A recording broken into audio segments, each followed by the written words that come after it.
Sempat dibayangi konflik horizontal, Indonesia akhirnya sukses menggelar pilkada serentak. Sayangnya keberhasilan itu kurang lengkap akibat rendahnya partisipasi warga untuk memilih.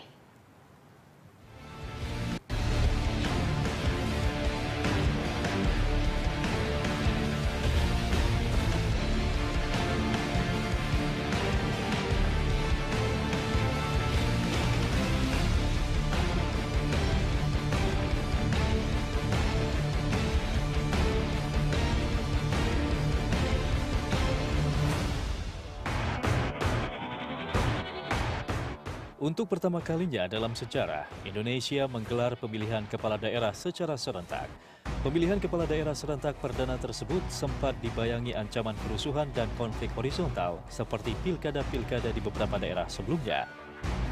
Tak mau kecolongan, pihak kepolisian melakukan pengamanan ketat. Di Sulsel Bar misalnya, sebanyak 50.000 aparat gabungan yang terdiri dari Polri, TNI, Satpol PP, dan juga keamanan daerah diterjunkan untuk mengamankan pilkada di 11 kabupaten di provinsi tersebut.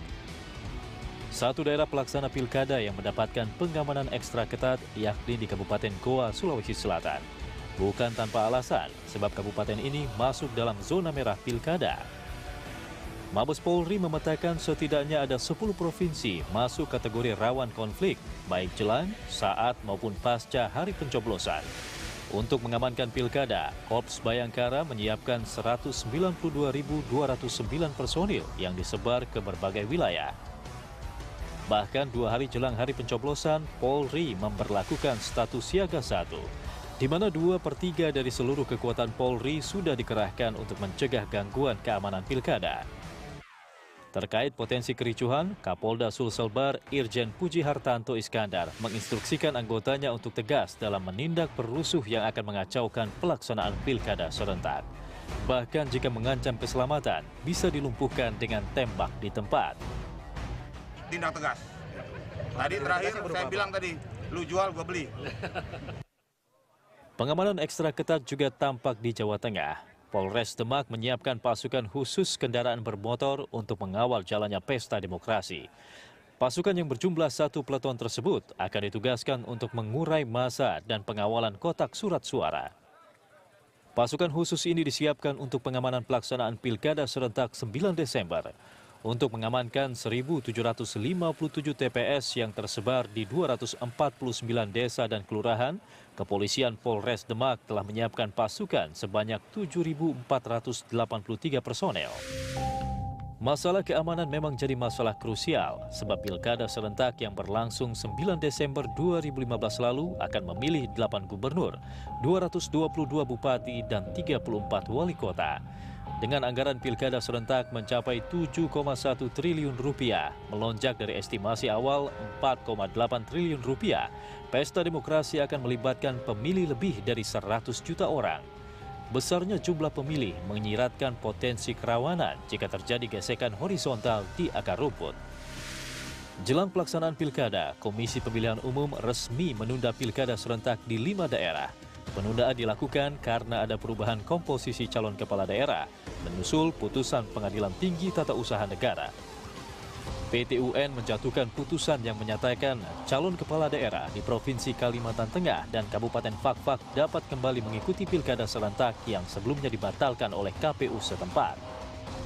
Sedangkan 3 daerah lainnya, Kota Pematang Siantar, Kabupaten Simalungun, dan Kota Manado masih berupa putusan sela yang memerintahkan menunda keputusan KPU setempat tentang pembatalan calon di 3 daerah itu. Selain keamanan dan penundaan di 5 daerah, bayang-bayang money politics masih mewarnai proses pesta 5 tahunan di beberapa daerah. Pada malam hari pencoblosan, Panwaslu Kabupaten Musirawas, Sumatera Selatan menangkap 9 warga yang diduga menjadi pelaku politik uang.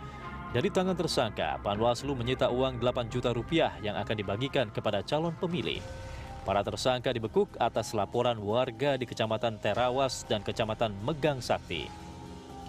Warga mengaku diiming-imingi Rp50.000 per kepala keluarga untuk memilih salah satu pasangan calon kepala daerah. Untuk Kecamatan Terawas, pelaku diminta menyuap 25 kepala keluarga, namun saat ditangkap baru berhasil membagikan uang kepada 17 kepala keluarga. Sementara di Kecamatan Megang Sakti, pelaku mencoba membeli suara dengan menyelipkan uang Rp50.000 dalam kalender dan kaos. Ada 15 kepala keluarga yang mendapat paket yang dibagikan dalam serangan fajar itu. Pada saat dibawa ke, ini bukan tahap ya, saya klarifikasi, dibawa oleh masyarakat ke Panwascam itu ada jumlah uangnya Rp600.000, 29 lembar kalender dan kalau tidak salah 30 lembar baju kos. Jadi masih baru 3 orang yang sudah diklarifikasi, tapi di bawah itu masih ada beberapa. Kalau yang dari Megang Sakti ini kita belum terima laporannya, ada 2 orang kan. Politik uang ternyata tidak hanya terjadi di 2 kecamatan di Sumatera Selatan. Berdasarkan laporan Bawaslu, setidaknya ada 29 kabupaten kota yang ketahuan ada praktek money politics jelang hari pencoblosan. Kasus-kasus itu kini sedang diproses panitia pengawas setempat. Anggota Bawaslu Nasrullah mengungkapkan tidak tertutup kemungkinan ada daerah lain yang para kandidatnya membeli suara rakyat. Bahkan di Kalimantan Selatan, Nasrullah menyatakan Bawaslu sukses melakukan tangkap tangan pelaku money politics. Persiapan matang baik dari sisi pengamanan maupun pelaksanaan, sayangnya berakhir anti klimaks. Pada hari H, partisipasi warga untuk menggunakan hak pilihnya tidak terlalu besar. Di Kota Depok misalnya, dari hasil penghitungan suara di 5 TPS di Kecamatan Pancoran Mas tercatat hanya 50% pemilih yang menggunakan hak suaranya dari jumlah total daftar pemilih tetap. Persentase jumlah warga RW 3 di TPS Kampung Pilkada, Kecamatan Pancoran Mas juga tidak jauh dari angka 50%. Padahal KPU setempat menargetkan pemilih mencapai 70% dari jumlah 2.200 warga yang terdaftar. Sampai hari ini, sampai detik ini, totalnya adalah 201 pemilih. Jadi sekitar 53%. Sebenarnya target kita adalah 65-75% dari pemilih ya. Rendahnya partisipasi juga terjadi di beberapa TPS para incumbent. Di TPS 17 Tangerang Selatan, Banten yang merupakan TPS incumbent, pasangan nomor urut 3, Airin Rahmidiani dan Benyamin Dafni, 50% dari 380 DPT ternyata tidak menggunakan hak suara mereka. Di TPS ini, Airin akhirnya unggul dengan 112 suara dari total 175 pemilih yang mencoblos. Rendahnya angka partisipasi ditanggapi Menteri Pemberdayaan Aparatur Negara Yudi Krisnandi. Menurut Yudi, tidak menggunakan hak suara dalam memilih kepala daerah adalah hak setiap masyarakat Indonesia. Ya, di era demokrasi seperti sekarang ini kan kita nggak bisa memaksakan memobilisasi masyarakat untuk memilih ya. Sekalipun pemerintah sudah menetapkan Hari Ribut Nasional, tapi toh pada akhirnya kembali pada pilihan masyarakat sendiri untuk mengikuti pilkada ini. Komisioner KPU Arief Budiman yang meninjau beberapa TPS juga melihat rendahnya partisipasi warga. Namun KPU belum mengetahui faktor penyebab kurangnya partisipasi masyarakat dalam pesta demokrasi kali ini. Arief mensinyalir ada banyak kemungkinan yang mempengaruhi hal ini, seperti kurangnya informasi dan pemahaman figur kandidat hingga keengganan masyarakat dalam memilih. Arief mengatakan di beberapa TPS yang ia pantau, partisipasi masyarakat di bawah 50%. Jauh dari target KPU yakni sebesar 77,5%. Tapi memang di beberapa tempat yang kami pantau, ada kecenderungan partisipasi masyarakat agak menurun. Ya.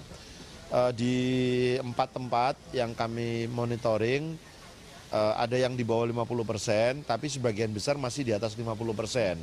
Tapi agak berat karena belum mencapai target yang kita inginkan, 77,5%. Di tengah rendahnya partisipasi warga untuk memilih, para petahana justru unggul sementara di sejumlah daerah. Airin Rahmidiani menang di Tangerang Selatan dan Tri Risma Harini unggul di kota Surabaya. Tidak hanya jadi panggung para incumbent, calon kepala daerah dari kalangan selebritis juga mengungguli lawan-lawannya. Aktor Zumi Zola yang maju di Pilkada Gubernur Jambi bersama Fahruri Umar untuk sementara unggul lewat hitung cepat. Bintang sinetron yang mantan Bupati Tanjung Jabung Timur itu meraup 59,48% suara. Kemenangan Zumi Zola diikuti Pasha Ungu. Penyanyi bernama lengkap Sigit Purnomo Samsudin Said ini menjadi calon wakil wali kota Palu, Sulawesi Tengah. Ia mendampingi Kepala Badan Kepegawaian Daerah Sulawesi Tengah, Hidayat. Dalam perhitungan cepat LSI, Pasha unggul sementara dengan perolehan suara 37,85%. Ada lagi Emil Elistianto. Suami artis sinetron Arumi Bashin ini bertarung sebagai Bupati Trenggalek, Jawa Timur. Emil berpasangan dengan Muhammad Nur Arifin. Putra dari mantan Wakil Menteri Pekerjaan Umum Hermanto Dardak itu menang telak dari hasil hitung cepat dengan meraih 70% suara. Sementara itu ada sejumlah artis yang belum beruntung dalam ajang Pilkada Serentak 2015 ini. Seperti presenter kuis Helmi Yahya yang maju pada Pilkada Kabupaten Ogan Ilir, Sumatera Selatan. Bersama pasangannya Muhendi Mahzareki hanya meraup 43,05% suara. Komedian Tubagus Dedi Suwandi Gumelar alias Miing juga tak memperoleh suara mengembirakan dalam perebutan kursi pimpinan daerah Karawang mendampingi Haji Ahmad Marzuki. Kegagalan juga dialami selebriti Maya Rumantir. Maju sebagai calon gubernur Sulawesi Utara bersama Glenny Kairupan, selebriti tahun 80-an itu hanya mendapat 17,25% suara.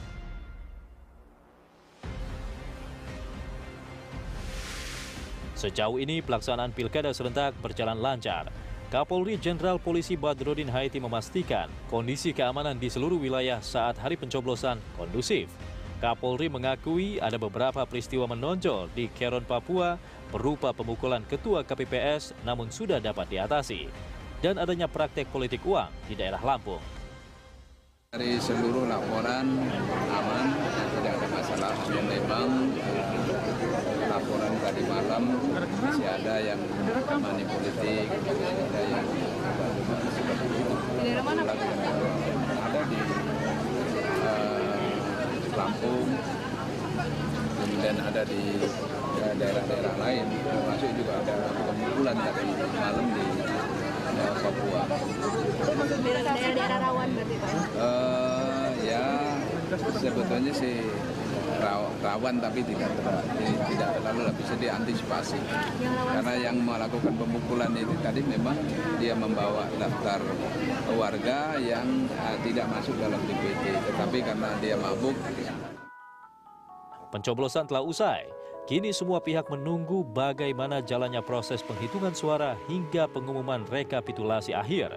Suasana kondusif di tahap pencoblosan tentunya diharapkan tetap berlangsung hingga seluruh rangkaian pilkada usai.